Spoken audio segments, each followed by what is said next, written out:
Yummy. Yummy. Look at that. Look at that. Look at that.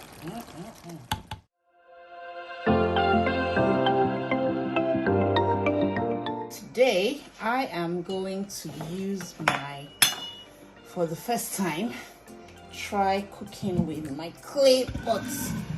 So I got this in Facebook Marketplace. A big clay pot. It's red. It's made of clay. That's the bottom. And I am told that you can cook with it on the burner. So I'm just going to put it on the cooker and let you see what it looks like after everything is done. So today I'm making like a beef concoction. So this beef has been boiled with salt, hot pepper, and onions and Maggi. And my ingredients are cabbage, red and green bell peppers, onions, tomatoes, and carrots.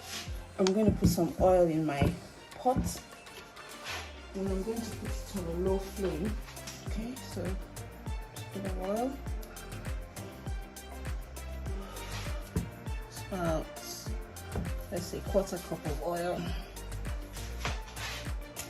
Can't go wrong with starting with onions. I'm also going to add some garlic too.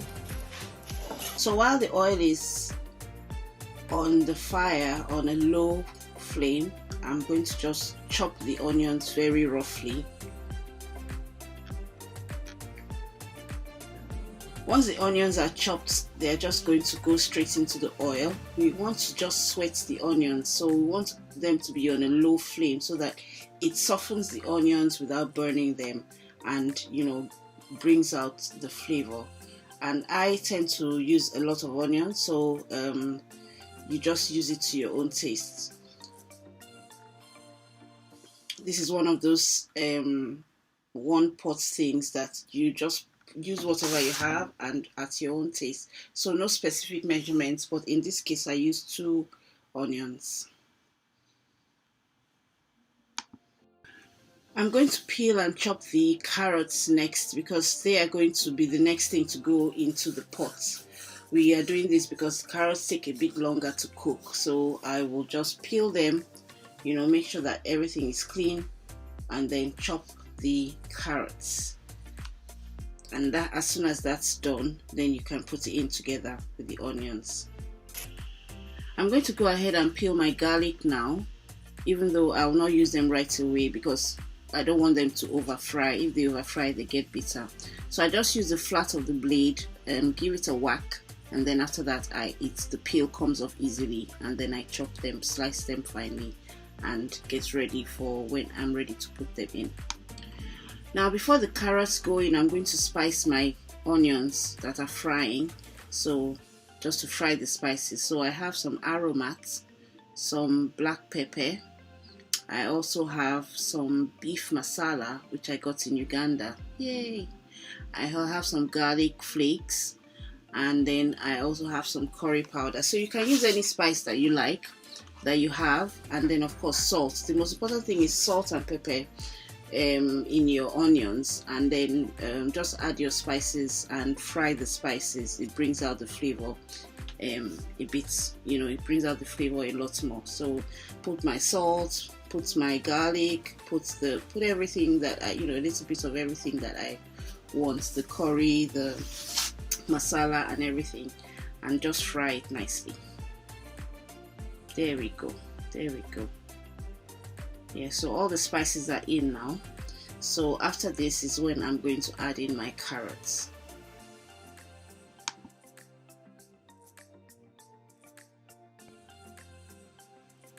So I'm adding in the carrots into the pot. I know you can't see the pot right now, but patience, little butterfly. I will show you the pot for now, but just in your mind's eye, imagine me adding the carrots into the pot. So to fry together with the onions, which have now been spiced. Next come our bell peppers, and this is one of my favorite tricks that makes me feel very chefy and very professional. So you just pop the top of the pepper, and the seeds come out. You know, most of the seeds come out without you having to slice open the peppers. So I'm using red bell peppers and green bell peppers, but again, you can use whatever bell peppers that you have. You can use only red or only green, or red, green and orange, red, green and yellow. Immediately after you've chopped them, add them to your concoction that is already frying. So the next thing to go in will be the fresh tomatoes. Now, with the way I did this video, I had actually prepped everything before and recorded myself prepping, but I wanted to show you at each stage what goes in where.